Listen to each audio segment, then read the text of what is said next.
Okay na? Okay na. Okay, may mga confessions akong gustong sabihin dito sa video na 'to. Pero una sa lahat, kung bago ka lang dito, ako nga pala si Kuya Sav at gumagawa ako ng mga Tagalog Rubik's Cube tutorials para sa lahat. At kung nagustuhan mo itong video na 'to, consider liking at subscribing dito sa channel na 'to para maging updated ka naman sa mga latest uploads natin. Thank you. Okay, so may 5 akong gustong sabihin dito sa video na 'to. Una sa lahat, meron na tayong more than 5K subscribers dito sa channel to. Woo! At thank you sa lahat ng suporta at sa mga sumusuporta sa mga contents natin. I can't really imagine how big 5,000 people is. Hindi ko ma-imagine kung makakita man ako ng 5,000. Feeling ko malulula ako doon. Pero yeah, nandito na tayo at wala ako dito kung wala kayo. Gusto ko lang sabihin na until now, nagsasuffer pa rin ako sa imposter syndrome at di talaga makapaniwala na may mga nanonood talaga sa mga videos natin.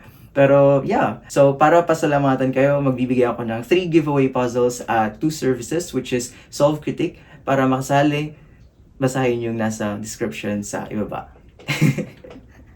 Pangalawang bagay naman na gusto kong sabihin tungkol sa akin. Sinulat ko na siya para hindi ko na makalimutan. At alam niyo, 25 years old na ako. At marami na akong responsibilities at mga obligations na dapat gawin.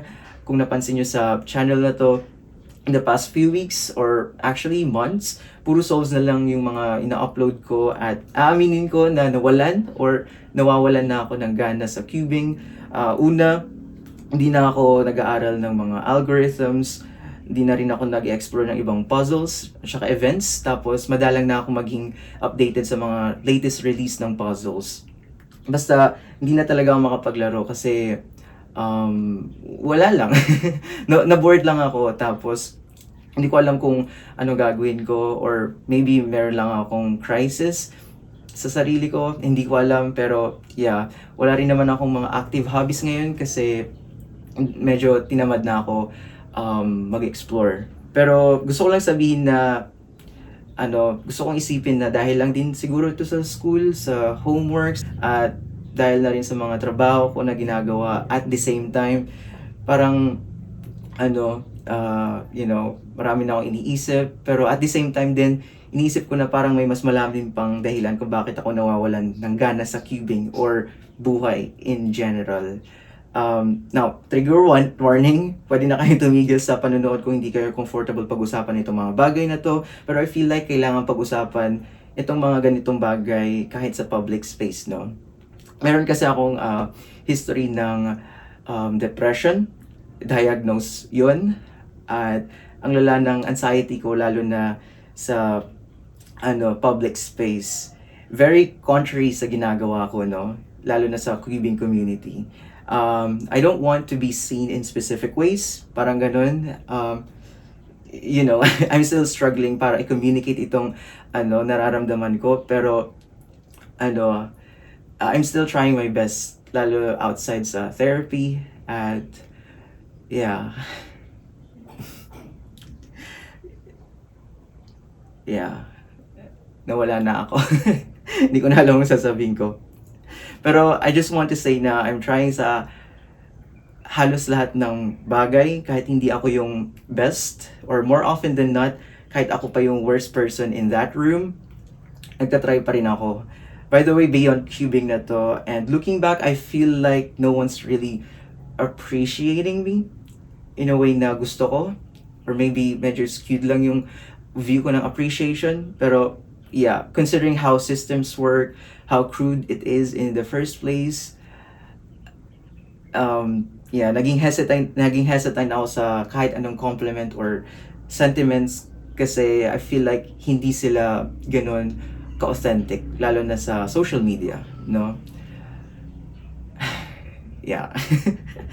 Ayun, idagdag pa yung attitude ko na perfectionist at pagiging avoidant ko at times. I'm working on that personal issue of mine. Pero, yeah, dumagdag pa yung ganong issue. And, ang end up is nag-result siya sa procrastination sa paggawa ko ng mga cubing videos na dati na-enjoy ko naman.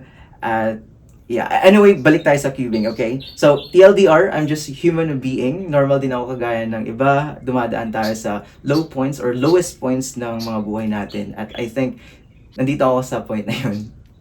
So, So yeah, kumusta ako ngayon? I think I'm okay. I'm generally okay. You know, I believe na nasa better place ako compared sa ibang tao, and I have privileges na dapat hindi ko tinitake for granted. Dapat pansinin ko yun, doon ako mag-focus, I think. Pero yeah, I'm still trying to plan things out for this year and next year. Oh, actually, sinulat ko tong script na to sa 2025. Pero yeah, this year, at may mga bagay akong gustong subukan gawin within and outside Cubing community. So, yeah, stay tuned. Anyway, pangatlong gusto kong sabihin ngayon is connected sa sinabi ko kanina. I'm happy to announce na isa na ako sa mga WCA delegates sa Pilipinas.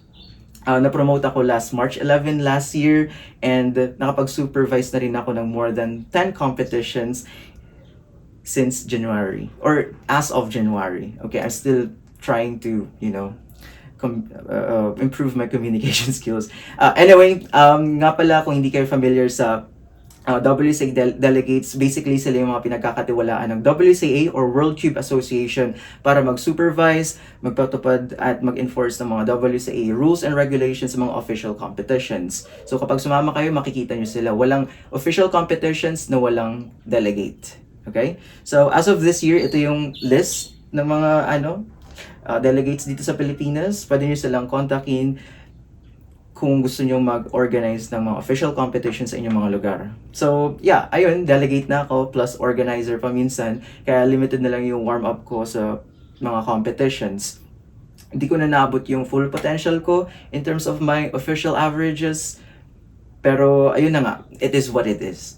Masaya naman ako sa kung nasaan man ako ngayon. Yeah, so I'm still glad na may mga PRs pa rin ako kahit sa mga events na hindi ko masyadong pinapractice.